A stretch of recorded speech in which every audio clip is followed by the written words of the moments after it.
कोई स्टोरी वोरी नहीं, बन गया यही रहेगा।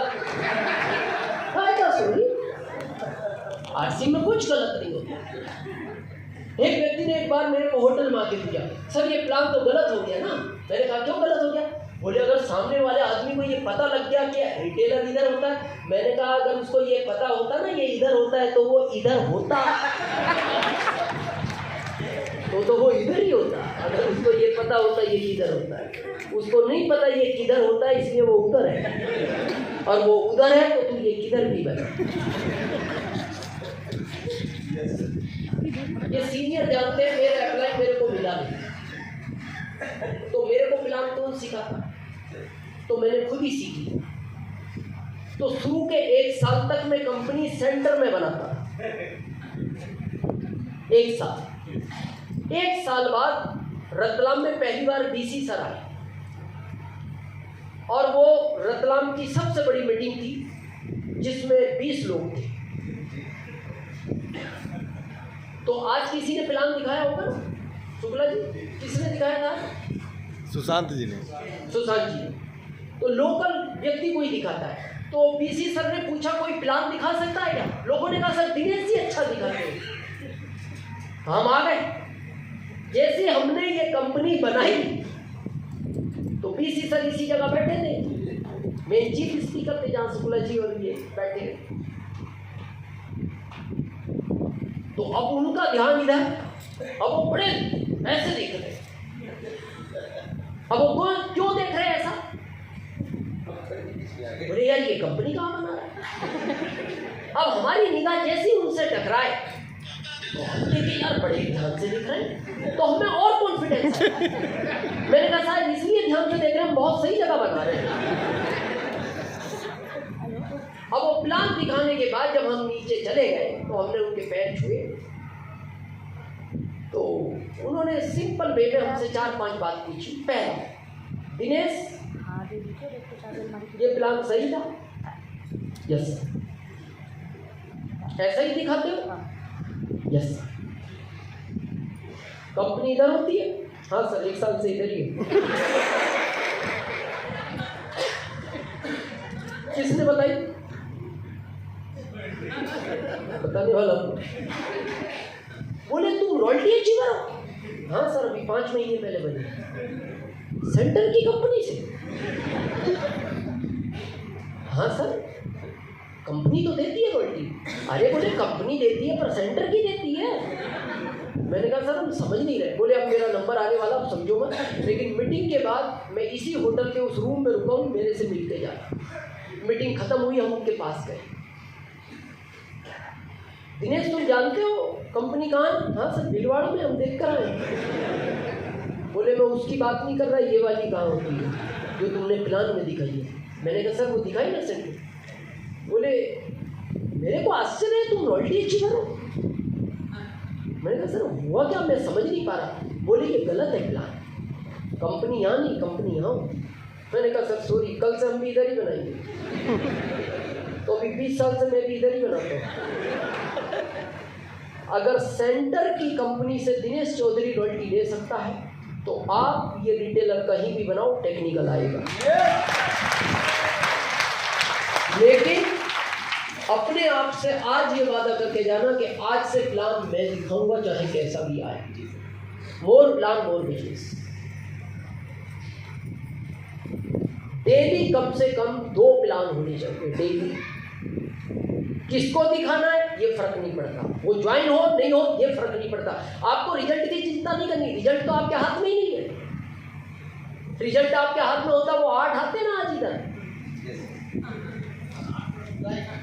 रिजल्ट उसके हाथ में है, आपके हाथ में कभी होगा भी नहीं। आपका काम कर्म करना है। आप अपना प्लान दिखा रहे हो, आप अपना कर्म कर रहे हो।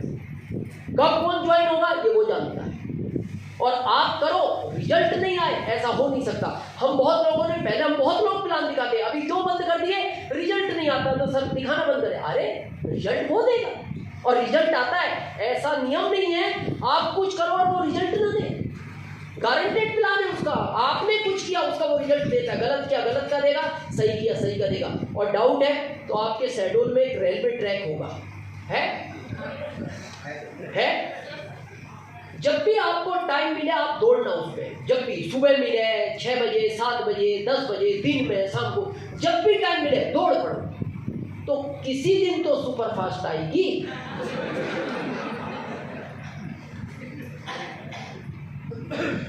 आएगा रिजल्ट के नहीं?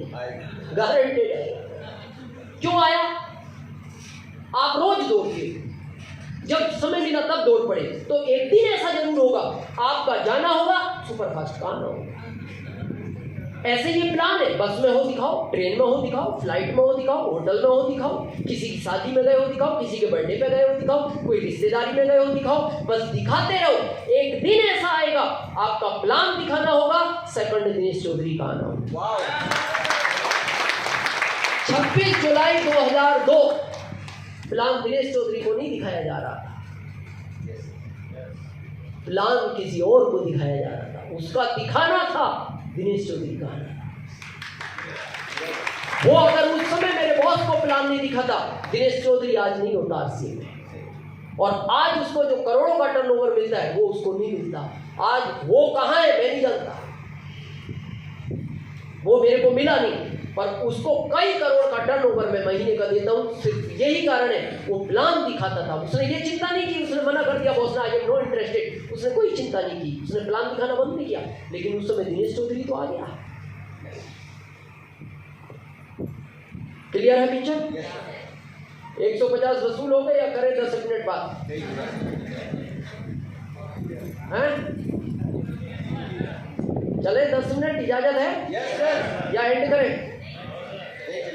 चले, चलो बहुत इंपॉर्टेंट सेशन पे चलते हैं। क्या टाइम क्या होगा?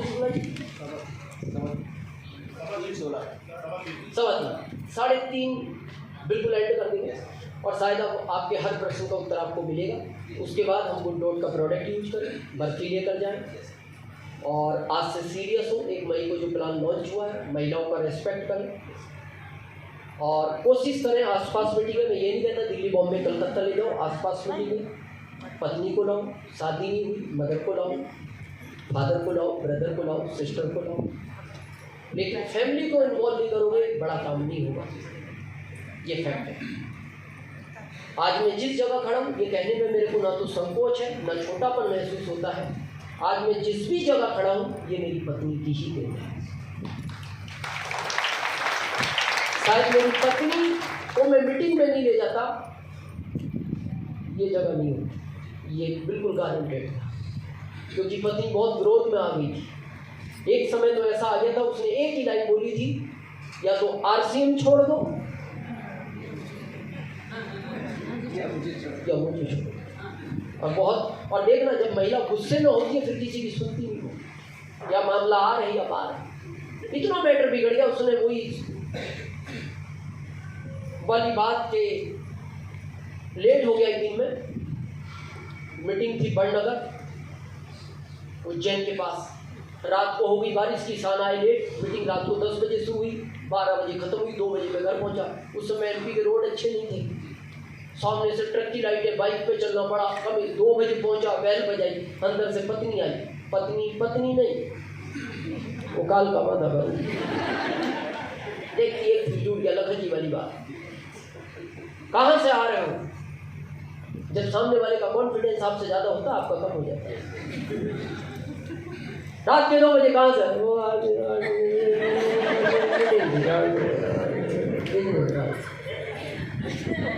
क्या है यार से बिजनेस है मैडम, रात के 2 बजे चलता? नहीं मैडम तुम गलत समझ रहे हो, चलता दिन में है। आज बारिश हो गई, 3 महीने से बारिश हो रही है। जॉब से 5 बजे घर आ जाते थे, अभी कभी 7 बजे 8 बजे 9 बजे। आज हज करती रात के 2 बजे। नहीं करना हमें ऐसा काम। प्रदेश में रहते, एक बच्चा है, कल से तुम्हारे साथ कोई अनहोनी घटना घट गई रास्ते में, कौन जिम्मेदार है हम दोनों का? छोड़ दो आज से इसको। मैंने कहा मैडम ये छोड़ने जैसा काम, मेरे को छोड़ दो। मैंने कहा तुम भी छोड़ने जैसे। मैं सीरियस बात कर रही हूँ, एक को छोड़ना पड़ेगा, या तो इसको छोड़ दो या मेरे को छोड़ दो। पर रात के 2 बजे क्या छोड़ो? रात में 2 बजे छोड़ो क्या? इधर भविष्य दिखता था, उधर वर्तमान दिख रहा है।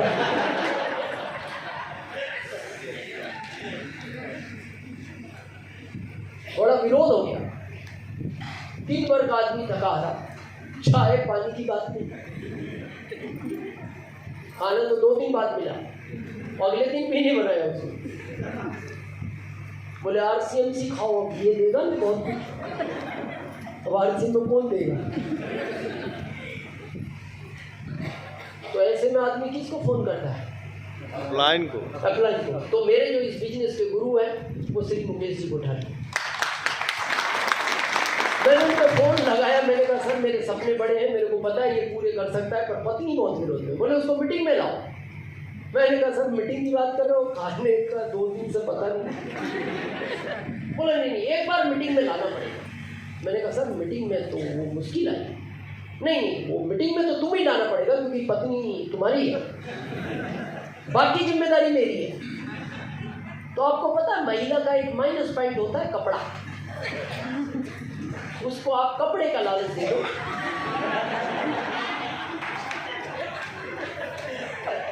अब ये बात में आइडिया निकल गया। मैंने मिसेस को कहा देखो एक जगह चलना है 3 घंटे के लिए, मैं तुम्हें एक सूट दिलाऊंगा, ड्रेस पक्का दिलाओगे? हाँ, गारंटेड प्लान, चलोगे तो दिला। 3 घंटे का एक, हाँ, आप 9 घंटे ले चलो। मैंने कहा 3 ड्रेस की ताकत नहीं है, एक ही, पर 1 मिली। मीटिंग में ले गए। मीटिंग खत्म होने के बाद पत्नी की लाइन सुनना, मैंने दिलाया, ड्रेस दिलाई उनको, लेकिन उनकी लाइन थी मीटिंग के बाद, ये काम अगर पहले ही दिन आप कर लेते मेरे साथ तो आज आप चेयर पर नहीं, आज के दिन आपकी उसी स्टेज पर है। तो इन्वॉल्व करें प्लीज। इसके बाद आता है टेक्निकल। यू नो टेक्निकल, जहां इनकम अभी 50,000 से शुरू होती थी, अब ये 75,000 से शुरू होगी, और ये 25 हर महीने जमा होगा आपका, जो 1 साल बाद इकट्ठा मिलेगा, जिससे आप अपनी कार ला सकते हो, अपनी बाइक ला सकते हो, अपने घर में एक रूम बना सकते हो। अच्छी इनकम है, शुरुआत है, और ये डायमंड तक अभी तक जाती थी 25 लाख, अब जाएगी 50 लाख पर मंथ। लेकिन प्रश्न भी पैसे का नहीं है। आपको क्या लगता है? मनी के साथ समय होना चाहिए। आपको क्या लगता है अगर आपकी सैलरी 2-3 लाख है, आप ज्यादा खुश नहीं होना? आप पहले पत्नी से देखना वो आपसे खुश है या नहीं।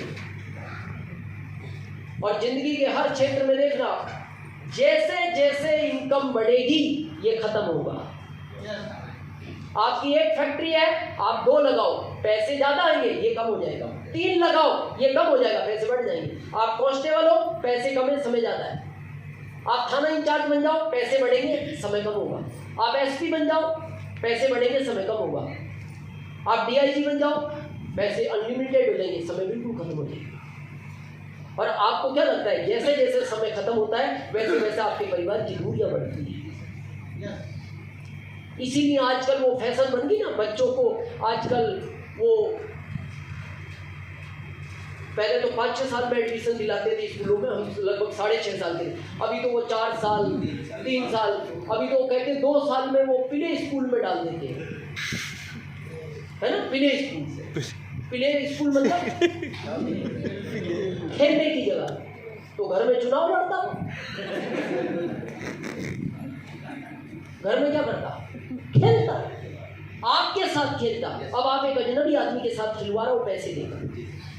इसीलिए आजकल बच्चों का इमोशनल अटैचमेंट आपसे खत्म होने लगा, क्योंकि जब वो छोटा था आपके साथ खेलने कूदने की उम्र थी, वो दूसरों के साथ खेला है, फिर वो आपसे इमोशनल अटैचमेंट। मेरे पोते का मैंने 5 साल के बाद एडमिशन होने दिया, अभी 1 साल से जा रहा है, अभी वो 6 साल का हुआ है 3 जून को। उसके माता पिता हालांकि मेरे से बड़े नाराज हुए शुरू में, बोले आप नहीं जिस समझते, आपके ज़माने में पढ़ाई नहीं चाहिए थी, आज बगैर पढ़ाई के काम नहीं चलता। मैंने उनको एक ही लाइन दी, बगैर पढ़ाई के काम चल रहा है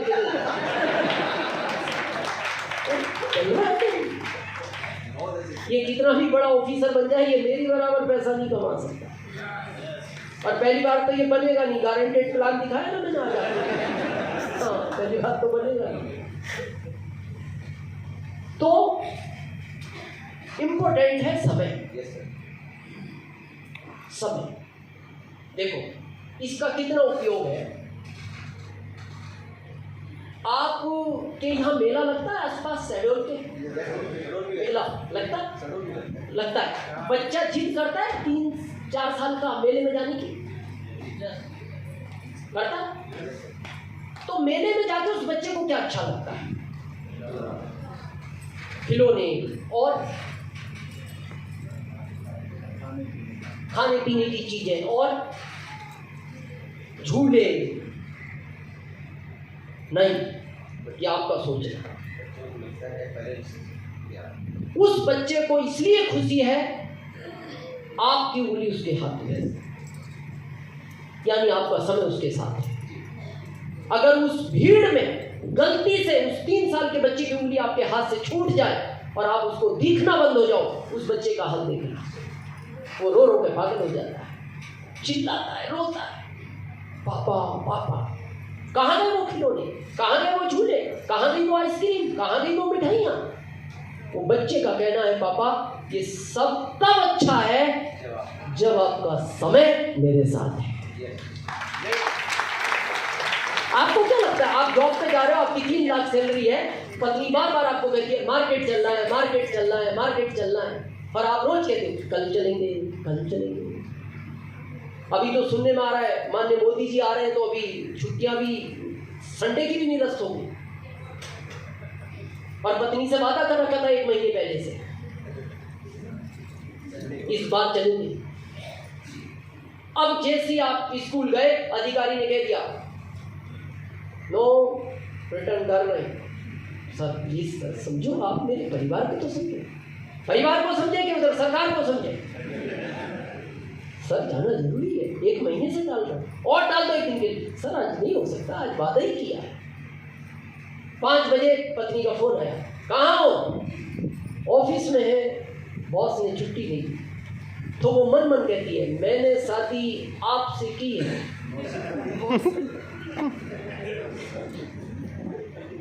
हाँ बोलो बोलो। बॉस से। आपके शहडोल में व्यापारी नहीं है? ऐसे भी व्यापारी हैं जो महीने का 1 करोड़ कमाते हैं, लेकिन जब उनकी पत्नी फोन करती है मार्केट चलना है, वो कहते हैं 1 लाख रुपए भेज रहा हूँ, कार और ड्राइवर भेज रहा हूँ। तो वो मन मन कहती है मैंने शादी आपसे की। ड्राइवर से वो कहती है आप 25,000 दो मेरे को, लेकिन मार्केट आप मेरे साथ चलो। हर बच्चा चाहता है पिता साथ रहना चाहिए।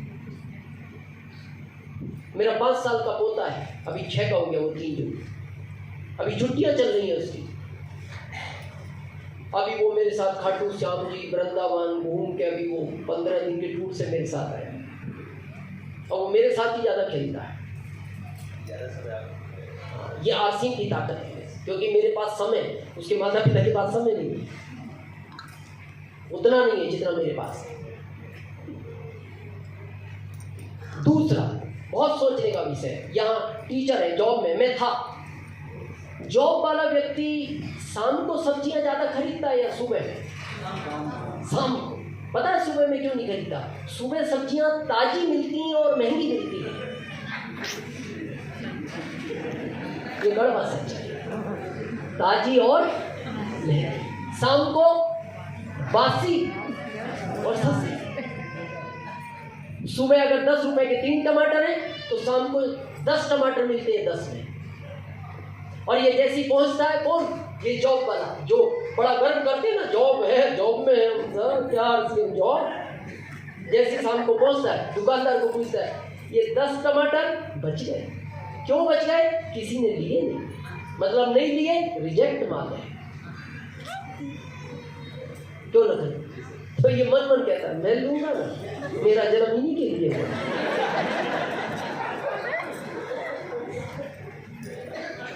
ये बासी ले गया।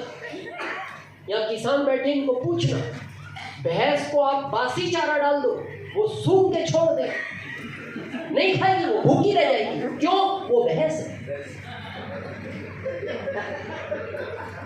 मैं आगे नहीं कह रहा, आगे आप भैंस ने छोड़ दिया बस। पर हम अपना तो जन्म ही बासी के लिए होगा, ताजा जानवर खाओ। और फिर हम कह रहे हैं आरसी की जरूरत क्या है? तो चाहिए ऐसा जीवन? या जॉब में बहुत लोग होंगे, आप एक कार की प्लानिंग करते करते कई बार बूढ़े हो जाते हैं, तब भी नहीं आ पाते। आरसीएम की ताकत समझना चाहते हो? इनके प्रोडक्टों में कितनी ताकत है? इसके हर प्रोडक्ट में कार है, हर प्रोडक्ट में।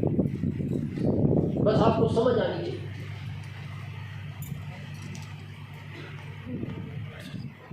कई बार परिवार विरोध करता है इस प्रोडक्ट को लेकर, जिनका इक्वल नहीं है। और फिर कई बार आपको भी गुस्सा आ जाता है कि समझ नहीं रही, अरबपति बनने के चांस है। गलती उसकी नहीं है, क्योंकि उसको पता ही नहीं इसमें कहाँ छिपा है। क्योंकि जब मैंने आरसीएम शुरू किया था, आरसीएम ने एक पेस्ट लॉन्च किया था पहली बार, तो तब मेरा बेटा लगभग 7 साल का था, तो वो कोलगेट यूज करता था। मैं ले आया आरसीएम का, तो मेरे को पता है क्या बोलता है, किसके लिए लाए हो ये? कई परिवार पूछते हैं ऐसा, तुम्हारे लिए लाए? नहीं, मैं यूज नहीं करता, मैं कोलगेट करता हूँ, कोलगेट करता। नहीं बेटा, ये करना पड़ेगा, क्योंकि लाऊंगा तो मैं। नहीं पापा, कोई भी लाए आप करो ना, मैं मना नहीं कर रहा, पर मैं यही करूँगा। नहीं बेटा, यही करना पड़ेगा। तो उसका अगला जवाब था, मेरी पर्सनल लाइफ में इंटरफेयर ना करें। आजकल के मोबाइल के होते हैं ना बच्चे, क्यों बेटा? नहीं करूंगा, मैं नहीं करूंगा। तो लड़ना नहीं है, उनको समझाओ, प्रोडक्ट की ताकत समझाओ। मैंने समझाया, मैंने कहा बेटा स्कूल किस चीज से जाते हो? बोले ऑटो रिक्शा से। अगले साल ऑटो से जाऊंगा, अगले साल साइकिल लूंगा आपसे छोटी, फिर और दूसरी उससे बड़ी लूंगा, फिर और बड़ी लूंगा। तो मैंने उसको कहा, कार से जाना चाहते हो? कार से? हाँ पापा, कार से। मेरे स्कूल में एक ही बच्चा आता है कार से। कौन सी कार चाहिए? बोले सेंट्रो। हुंडई की एक सेंट्रो आती थी, अभी तो शायद नहीं आती। तो हमारी कॉलोनी में वो 3-4 खड़ी रहती थी। मैंने कहा बेटा सेंट्रो नहीं, ये तो सबके पास है, वो कार बताओ जो किसी के पास नहीं हो। तो आप देखना, बच्चे जब मेले जाते हैं ना, एक वो फोटो लाते हैं कार की, ऊपर से ओपन रेड कलर की। वो बोला वो फोटो वाली चाहिए। मैंने कहा वो फोटो लेकर आओ। वो फोटो लेकर आया। मैंने कहा ये कार का फोटो बेसिन पे चिपका दो। उसने चिपका दिया। मैंने कहा ये कार इसमें से निकलेगी।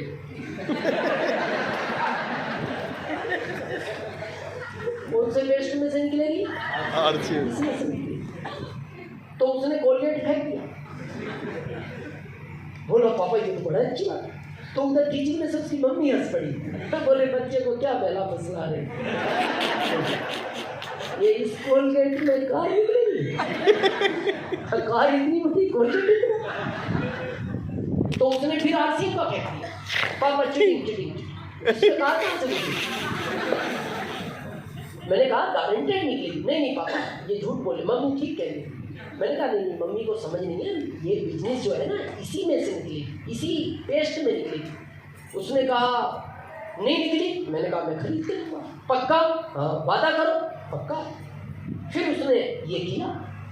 फिर अब आप सोच रहे होंगे क्या इस पेस्ट में कार निकली?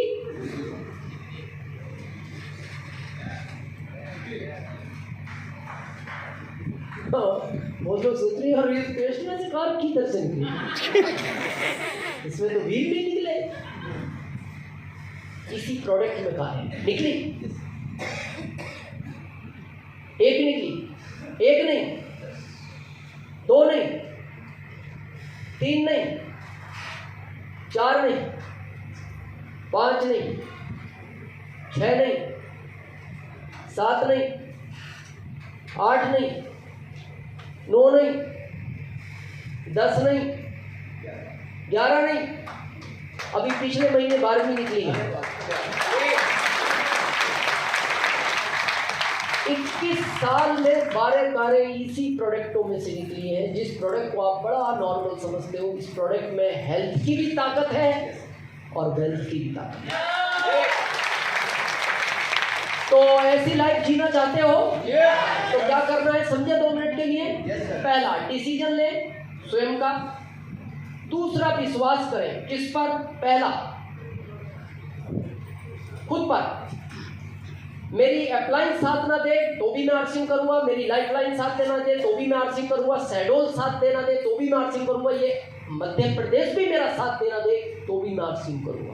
इतना विश्वास आपको होना चाहिए, तब आप डायमंड करेंगे।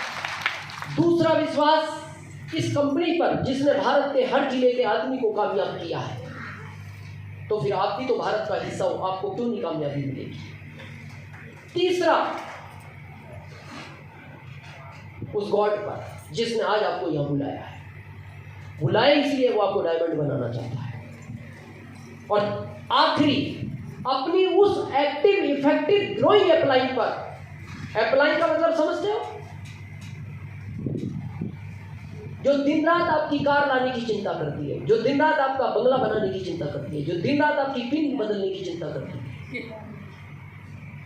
कई बार जब आपकी 20 रुपए से कोई प्लेट छूट जाती है तो वो 2 दिन तक उसको भूख नहीं लगती और वो बार बार आपको फोन करती है, मेरे को एक बार बताना तो चाहिए था, स्लेब कैसे छूट गई। 20 रुपए के टीवी के लिए स्लेब छूट गई। वो होती है एक्टिव इफेक्टिव ग्रोइंग अपलाइन। और वो जो कह दे वो फिर पत्थर की लकीर है। वो अगर कह रही है भीलवाड़ा चलना है तो नहीं पूछना क्यों चल रहा है। वो कह रही है 20 अगस्त को दिल्ली चलना है तो नहीं पूछना क्यों चल रहा है। वो कह रही है रायपुर प्रोग्राम में चलना है तो नहीं पूछना क्यों चल रहा है। वो कह रही है भोपाल फंक्शन में चलना है, नहीं पूछना क्यों चल रहा है। क्योंकि आदमी की जिंदगी में 2 ही एक ऐसी अपलाइन है जो कभी भी आपका बुरा नहीं सोचती। एक तो आपकी माँ, वो आपकी लाइफ की सबसे बड़ी अपलाइन होती है, वो कभी गलत नहीं सोच सकती, इसलिए आप उसका हर कहना मानते हो। एक आरसीएम की अपलाइन आपका गलत नहीं सोच सकती, क्योंकि आपका घर बनेगा तभी उसका बनेगा। आपकी कार आएगी तब उसकी आएगी, तो उसको पता है वो आपकी बगैर लाए वो ला नहीं सकता, तो आपका वो गलत सोच नहीं सकता। माँ पे अंधा विश्वास करते हो कि नहीं? क्यों? वो आपकी जिंदगी की सबसे बड़ी अपलाइन है। जब आप थोड़ा सा होश संभालते हो तो माँ क्या बोलती है आपको, बेटा ये मामा है तुम्हारे, तो आप क्या कहना शुरू करते हो बगैर कुछ बट किंतु परंतु। क्यों? आपको पता है ये मेरी वो अपलाइन है जो मेरा गलत नहीं सोचती। थोड़े और बड़े हुए फिर माँ क्या बोलती है, बेटा ये चाचा है तुम्हारे, तो आप क्या कहते हैं, चाचा। थोड़े और बड़े हुए, बेटा ये नानी है तुम्हारी, फिर क्या कहते हो। और थोड़े बड़े हुए फिर माँ कहती है, बेटा पापा सिर्फ यही है। हाँ, ताकि कोई कंफ्यूजन ना रहे। तो आपने कभी अपनी माँ से ये पूछा पलट के, मेरे को डाउट है, क्यों? क्योंकि आप जानते हो ये मेरी वो अपलाइन है जो मेरा गलत सोच नहीं सकती। 2 ही अपलाइन है इस दुनिया में जो आपका गलत नहीं सोच सकती, एक तो आरसीएम की अपलाइन, एक आपकी माँ। मैंने बताया कि मेरे इस बिजनेस के गुरु मेरे मुकेश कोठारी सर है। अगर वो मेरे को कह दे दिनेश वहाँ आना है, ये करना है, मैं नहीं पूछता क्यों करना है। मेरे को पता है कि मेरी कार आएगी तो उनकी बड़ी कार आएगी, मेरा बंगला बनेगा तो उनका बड़ा बनेगा। मैं अभी 5वां बंगला बना रहा हूँ, इसलिए कोठारी सर शायद 7वां बना रहे हैं। और जितनी मेरी 5 बंगलों की लागत है, उस अकेले उस बंगले की लागत अभी जो बन रहा है भीलवाड़ा में। ये वही कारण है, क्योंकि मेरे बने हैं 5 तो उनका उतना बड़ा बन रहा है, तो वो मेरा गलत नहीं सोच सकता। क्लियर है पिक्चर? Yes sir. थर्ड, धैर्य, पैसेंस रखे 5 साल का। बहुत जल्दबाजी करते हैं, ज्वाइन हुए सर रॉयल्टी कब आएगी? अरे प्राकृतिक से सीखने को मिलता है, सिखाती है, लेकिन हम सीखना नहीं चाहते। मैं आपसे पूछना चाहता हूँ, एक बीज वो ये अंकुरित होगा, पौधा बनेगा, टहनियाँ आएंगी, पत्ते आएंगे, फूल आएंगे, फल आएगा, यही नियम है या ऐसा कोई नियम है? बीज वो खींच के फल निकलता है।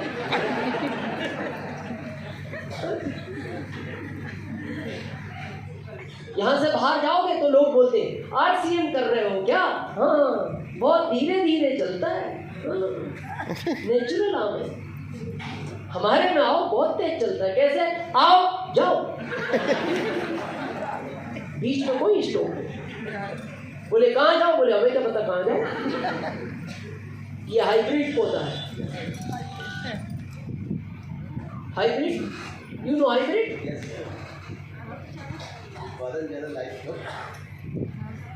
हमारे पिताजी के समय थे ये पौधे, जानते नहीं थे लोग।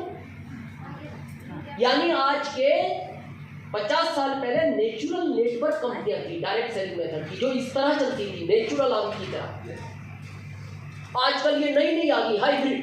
और जब अभी देखना इतने छोटे पेड़ पे आम आ जाते हैं।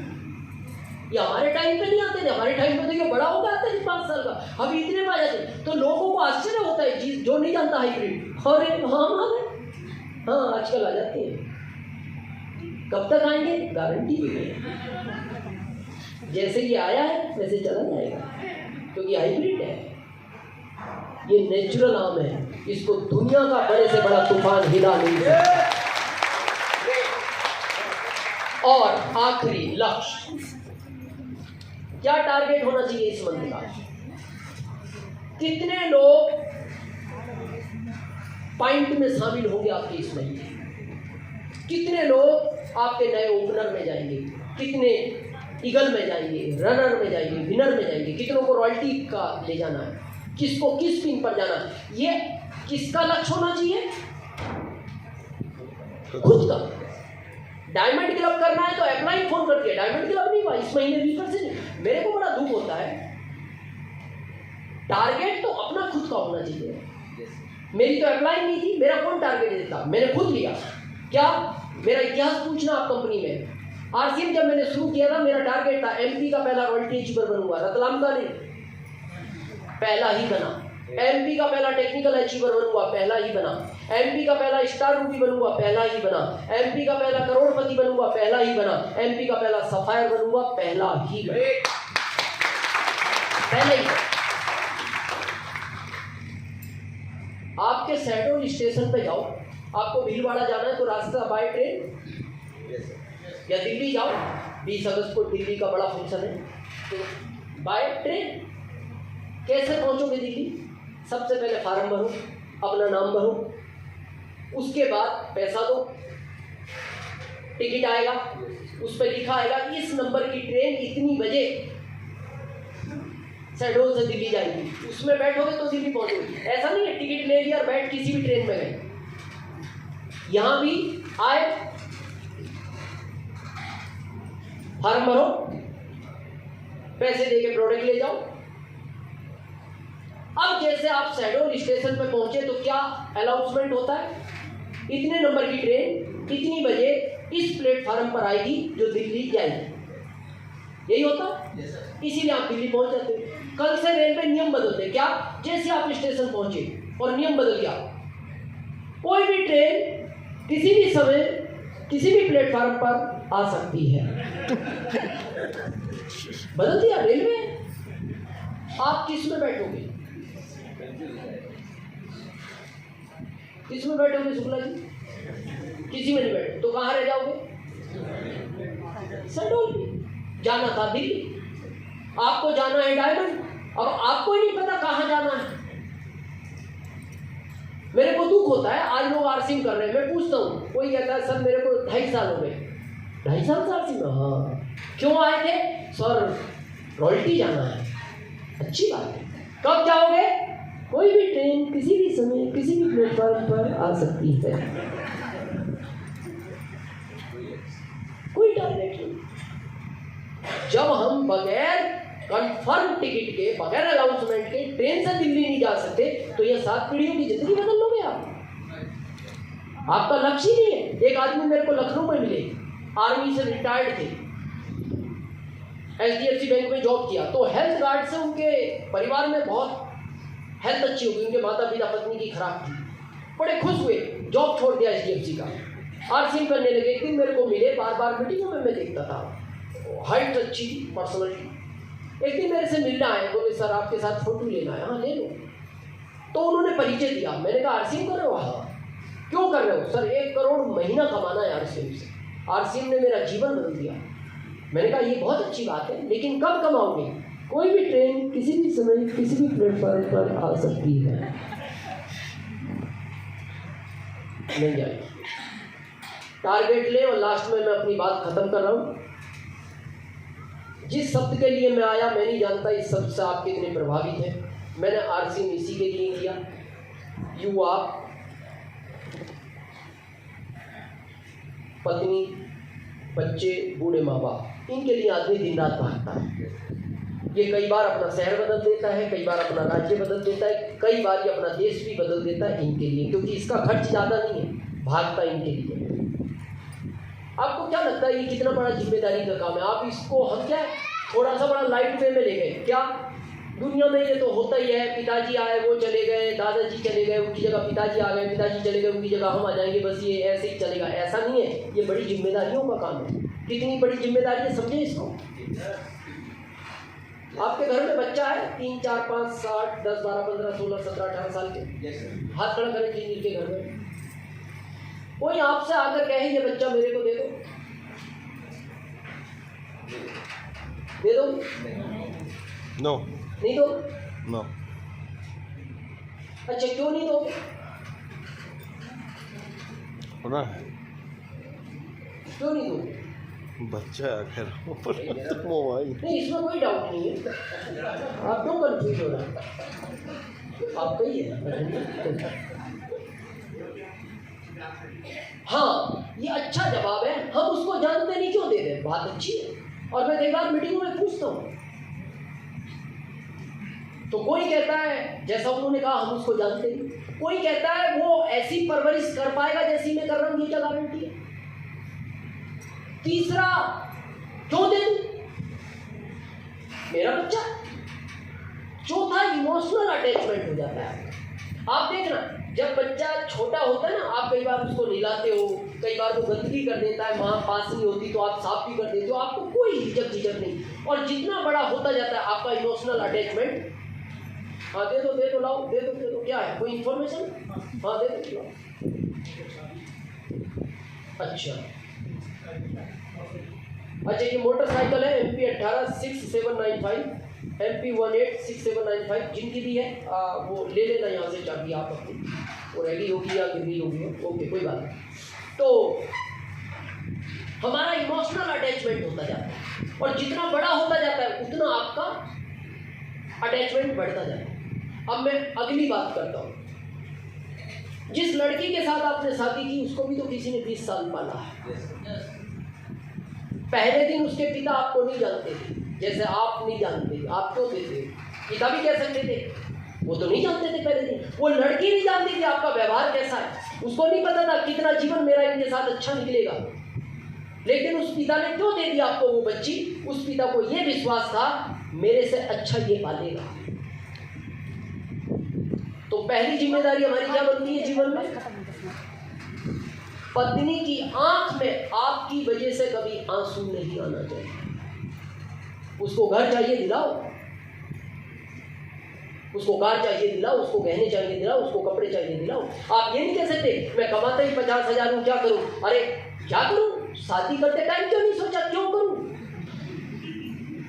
ये तो उस दिन भी पता था कि इसको मेरे को पालना है, इसका खर्चा मेरे को उठाना। ये जिम्मेदारी का काम है। आज 60% घरों में महिलाएं घंटों रूम में बैठ कर अकेले रोती हैं। और ये याद रखना, मैं इसीलिए कहता हूँ जीवन के प्रति बहुत सीरियस रहो। जिस घर में पत्नी की आंख से आंसू गिरता है उस घर में कभी भी लक्ष्मी निवास नहीं करती, लक्ष्मी उस घर से छोड़ देती है। ये जिम्मेदारी है। दूसरा, जिन बच्चों को इस दुनिया में लाए, आप 4 पाल सकते थे, आपको 4 लाने थे, आप 2 पाल सकते थे, 2 लाने थे, आप 1 पाल सकते थे, 1 लाना था, और आप नहीं पाल सकते थे, आपको इस दुनिया में बच्चा नहीं लाना था। ये तो आपके हाथ का मामला था। अब आप ये नहीं कह सकते सर क्या करूं, आजकल महंगाई बहुत हो गई, फीस कैसे भरी जाएगी? अरे फीस नहीं भरी जाएगी तो घर में इनको क्यों भरा? ये कोई आसमान से आए थे डायरेक्ट? बहुत सोचने का विषय है। ये जिम्मेदारी का मामला है। और आखिरी जिम्मेदारी जो माता पिता आपको इस दुनिया में लाए, आपको पता है पहले जमाने में कम एज में शादी हो जाती थी। लगभग कितनी उम्र में? 15-16 में। आपको पता है क्यों करते थे? कि ये 15-16 का है, इसके शरीर में ताकत है, जल्दी शादी कर देंगे, इसके बच्चे जल्दी हो जाएंगे। जब तक ये ताकत रखता है ये बच्चों को पाल लेगा, जब इसके शरीर में ताकत नहीं बचेगी बच्चे इसको पाल लेंगे। इसलिए कम उम्र में शादी होती है। आजकल तो वो फैशन बन गई, 30 साल, 35 साल, 40 साल। मेट्रो सिटी में तो 50-50 में करने लगे। अब वो 50 साल में शादी करता है, 52 में इसका बच्चा होता है। जब वो बच्चा 5 साल का होता है ये 57 का हो जाता है। अब ये दोनों टेंशन में, बच्चा इसको देखता है, इसको कौन पालेगा, ये इसको देखता है, इसको कौन पालेगा, और दोनों ही टेंशन। अब वो 5 साल का बच्चा ये टेंशन में, ये 57 का हो गया, इसको कौन पालेगा। अब ये 57 का टेंशन में मैं बूढ़ा हो रहा हूँ, ये 5 का रह गया, इसको कौन पालेगा। इसलिए कब मैं करते थे। मैं ये बात पता क्यों कर रहा हूँ? दुख इस बात का है, माता पिता इसलिए कम एज में शादी करते थे कि जब वो बूढ़े हो जाएं आप जिंदगी भर उनके साथ रहो। लेकिन आज पैसे के लिए माता पिता गांव में है, बच्चे शहर में रहते हैं। उस माँ का दर्द पूछना क्योंकि उसने कम एज में शादी। आज गुजरात में देखो, एमपी के बहुत लोग गुजरात में जॉब करते हैं, छत्तीसगढ़ के बहुत लोग गुजरात में जॉब करते हैं। माँ बूढ़ी है, अनपढ़ है, गांव की रहने वाली है, वो रोज अपने पति को बोलती है, अकेला बेटा है, उसको पूछो ना गांव क्यों नहीं आता। तो बाबूजी समझाते हैं महंगाई बहुत हो गई, वहाँ कमाई अच्छी है, हम खिला सकते हैं उसको खाना, बुलाओ उसको घर, साल ले जाए। अभी एक हादसा हुआ ट्रेन का आपके रायगढ़ में, बहुत दर्दनाक हादसा। गवर्नमेंट के अपने अलग आंकड़े होते हैं, रियल आंकड़े अलग होते हैं, हम उन पर नहीं जाना चाहते। गवर्नमेंट के आंकड़े से भी लगभग 300 लोग उस हादसे में नहीं गए। उस हादसे को जो देखने वाले लोग थे, अगर वो वीडियो कभी आपके पास आई हो ना, शरीर का रोम रोम कांप उठता है। उस हादसे में ऐसा भी हुआ, केवल एक बच्चा बचा, ना माँ बची ना पिता बची, सिर्फ वो 6 साल का बच्चा बचा। उस हादसे में ऐसा भी हुआ, खाली पिता बचा, परिवार का कोई व्यक्ति नहीं बचा। उस हादसे में ऐसा भी हुआ, सिर्फ पत्नी बची, बाकी कोई नहीं बचा। मैं किसी प्रोफेशन के विरोध में नहीं हूं, मैं एक प्रश्न पूछना चाहता हूं, इस 6 साल के बच्चे को कौन पालेगा? या जो पत्नी बची इसका क्या होगा? या जो पति बच गया उसका परिवार ही नहीं बचा, अब वो क्या करेगा? किसके लिए जीवन जी?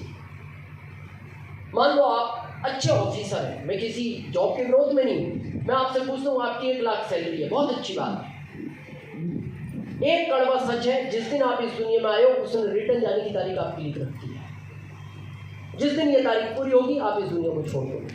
मैं सिर्फ आपसे पूछना चाहता हूँ, सबको जाना है, ये कड़वा सच है। जिस दिन आप चले गए और आप मान लो एक ऑफिसर हो, जिस पद पर हो, क्या अगले महीने आपकी पत्नी को वो पद दिया जाएगा? नहीं दिया जाएगा। आपने तो कई साल बिगाड़े इस पद के लिए, कई रात माता पिता से दूर रहे, कई रात बच्चों से दूर रहे। चलो नहीं दिया गया क्योंकि पत्नी की पढ़ाई लिखाई नहीं, क्या अगले महीने से ये 1 लाख इसको पत्नी को आएगा? ये भी नहीं आएगा। फिर हमें गर्व तो बहुत है जॉब का। अब हम आरसिंह की बात करते हैं, अब ध्यान से सुनना। हमारे ग्रुप में जौनपुर में पंकज चौहान जी थे। जब ये कोरोना का टाइम आया, उनको हेल्थ की प्रॉब्लम शुरू से थी, गांव में उपलब्ध नहीं हो पाई सुविधाएं, उनका ऑक्सीजन लेवल पहले भी डाउन होता रहता था, डाउन हुआ और वो मार्च में एमरल्ड हुए थे। मार्च का उनका चेक था 1,63,000, अप्रैल में वो ऑफ हो गए। मेरे बिजनेस पार्टनर थे, मेरे को ये मैं रियल बता रहा हूँ कि मेरे इस कोरोना में कई रिश्तेदार गए, मेरे को इतना दुख सबके जाने का नहीं हुआ जितना अकेले चौहान साहब के जाने का। कई दिन मैं खाना नहीं खा पाया, आँख से एक दिन तो मेरे लगातार आंसू निकले। तो मेरी पत्नी मेरे से बोलती है, आप तो भारत को समझाते हो, ये कड़वा सच है, आप सब जानते हो, आध्यात्मिक व्यक्ति हो, फिर आप इतने परेशान क्यों? मैंने कहा मेरे को दुख ये तो है, वो गए, ये कड़वा सच है, ये भी मैं जानता हूँ, पर मेरे को सबसे बड़ा दुख ये है कि उनकी उम्र ज़्यादा नहीं थी, लगभग 35 साल की उम्र थी। उम्र ज़्यादा होती, आदमी अपनी उम्र पूरी करके जाता तो दुख नहीं होता। अब उनके परिवार में 3 बच्चे, बड़ा बेटा 9 साल का है, बेटी 7 साल की है, छोटी बेटी 4 साल की है, और पत्नी की उम्र मात्र 30 साल है। मैंने कहा इसके जीवन की सोचो। आज बहुत सारी प्रथाएं चलती हैं समाज में, मैं प्रथाओं के बहुत विरोध में रहता हूँ, जैसे दहेज की प्रथा। अगर कोई अच्छे परिवार में बच्ची लेनी है, दहेज चाहिए, तो इनके परिवार में क्या प्रथा है, अगर महिला के बच्चे हैं तो आप दूसरी शादी नहीं कर सकते। अब सोचिए ये 30 साल की उम्र है, ये दूसरी शादी नहीं कर सकती, इसका जीवन कैसे निकलेगा? और वो इतने टैलेंटेड थे, कभी आप उनके ग्रुप से मिलोगे, चौहान साहब, उनके छोटे भाई बबलू है, वो टीचर है, वो देख रहे हैं ग्रुप को, जहाँ मेरी जरूरत पड़ती है मैं हेल्प करता हूँ। चौहान साहब इतने टैलेंटेड थे, उनको हर क्षेत्र का ज्ञान था, वो पढ़ाई कर रहे थे उस समय।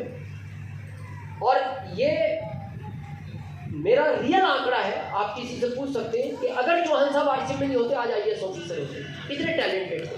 लेकिन पढ़ते टाइम उनको आरसीएम मिला, ज्वाइन हो गए।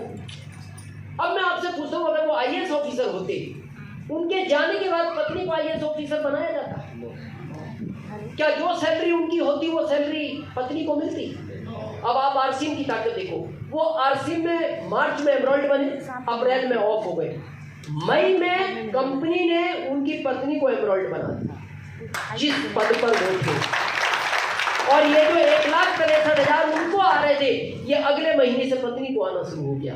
और जब वो इस दुनिया में थे तो 1,63,000 आते थे। आज चौहान साहब इस दुनिया में नहीं है, अभी 2.25 लाख रुपया पर मंथ उनकी पत्नी को आरसीएम में मिलता है। अब ये पत्नी फील्ड में तो जाती नहीं, बबलू जी टीचर है गवर्नमेंट जॉब में, वो अपने जॉब के साथ बिजनेस को संभाल रहे हैं। अब ये पत्नी 25,000 में अपना घर खर्च चलाती है और हर महीने 2 लाख की एफडी हर बच्ची के नाम से करती है। 1 महीने इस बच्ची के नाम, 1 महीने इस बच्ची के नाम। ठीक है, चौहान साहब की जगह कोई ले नहीं सकता, लेकिन इस महिला को ये चिंता नहीं है मेरे बच्चों का क्या होगा। दोनों बच्चे अच्छे घर में जाएंगे, बच्चे के नाम फिर वापस ये बिजनेस ट्रांसफर हो जाएगा माँ के बाद। ये इस बिजनेस की सबसे बड़ी खूबसूरती है। बस घर जाना, एकांत में बैठना, अपने दिल से पूछना कि मेरे बाद इस परिवार को इस आरसीएम की ज़रूरत है, दिल कहे है तो आप इसको करना, दिल कहे नहीं है तो आप इसको नहीं करना। आपने हम सबको सुना, हम आपके आभारी हैं। नीचे गुड डॉट का